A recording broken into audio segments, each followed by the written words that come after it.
how can people get to this 0% tax bracket?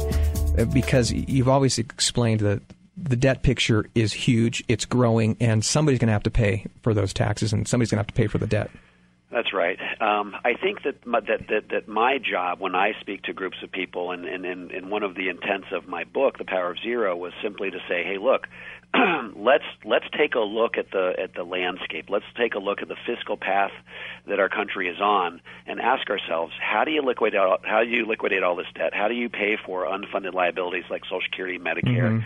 And we've got 10,000 baby boomers per day marching out of the workforce onto the rolls of the entitlement programs. As they do so, they stop putting money into these buckets of money, and they start taking money out.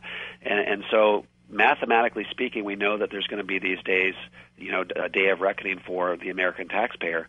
There's going to come a point where, you can no longer cut spending, that you have no other choices but to raise taxes. And so my job in the book and then in my workshops is simply to say, look, tax rates are likely to be higher in the future than they are today. And if that's the case, what needs to change about how we save money for retirement? Is it the same old kind of standard procedure where you grow money in your 401k and hope tax rates are lower in the future than they are today? Or is there something different that needs to be done? And so what I do in my workshop and in my book is I say, hey, look, there's millions of different ways that you can save for retirement, but all of those different types of investments essentially fit into only three basic types of accounts. And I refer to these accounts in terms of buckets of money. The first bucket is what we call the taxable bucket. And the taxable bucket, these are things like, mutual funds, stocks, bonds, CDs, money markets. Every time these investments grow, you get to pay tax, and these are actually the least efficient of all investments out there. I had a couple that walked into my office one day. They had 9 CDs for $100,000 each in 9 different banks, and they said, Dave, we think we may be paying too much in tax. And I said, well, you are paying too much in tax because you've got way too much money in the taxable bucket.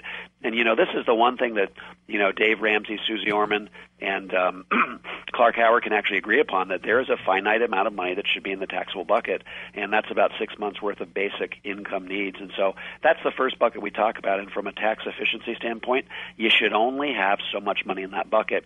The trap that most people fall into is not the taxable bucket necessarily. It's the tax-deferred bucket. These are going to be things like your 401ks, IRAs, and that's where most Americans have the lion's share of their dollars, and those are the folks that are really partnering with the IRS in their retirement savings. Partnering with the IRS. Would anybody voluntarily partner, especially with the reputation the IRS has today? If you've just joined us, you're listening to Accelerated Wealth Radio with Chris Abeyta and Doug Berkey, where you get retirement confidence in an uncertain world. And we have the fantastic privilege, we're interviewing David McKnight, author of The Power of Zero. We're talking about the different buckets of money that you need to have and where that money needs to be in order to minimize the tax implications on the money that you have. David, I'm with you on your expectation that taxes are certainly likely to be higher in the future. From your perspective, what are some of the things that are driving that? Before I get into that, I'm just going to kind of tell you who helped kind of inform and formulate my opinion. And tell us about the third bucket too, because I think we skipped the third bucket. We'll get into the third bucket here as well. There's a guy named David Walker who used to be the Comptroller General of the federal government. He's in the CPA Hall of Fame. He was on the board of Social Security for 7 years. He was the head of the Government Accountability Office.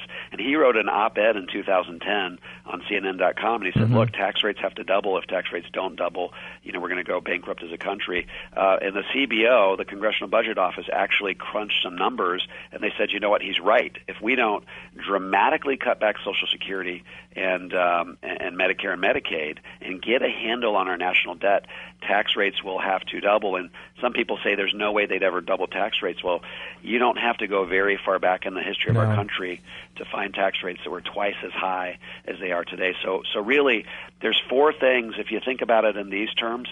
Today, 76 cents of every tax dollar that flows into the U.S. Treasury goes to pay for 4 things: Social Security, Medicare, Medicaid, and interest on the national debt. Because of the tsunami of baby boomers that's moving out of the workforce onto the rolls of the entitlement programs, because they're not putting into these programs and they're starting to take out, every year that goes by where Congress fails to act on this, the fix on the back end becomes more kind of draconian. And so if you look at just the year 2020, 92% of every every tax dollar that comes in will go to pay for those four things alone: Social Security, Medicare, Medicaid, interest on the national debt. That leaves 8 cents to pay for everything else, which is armed services, Environmental Protection Agency, all those things. So that's really what's driving all this.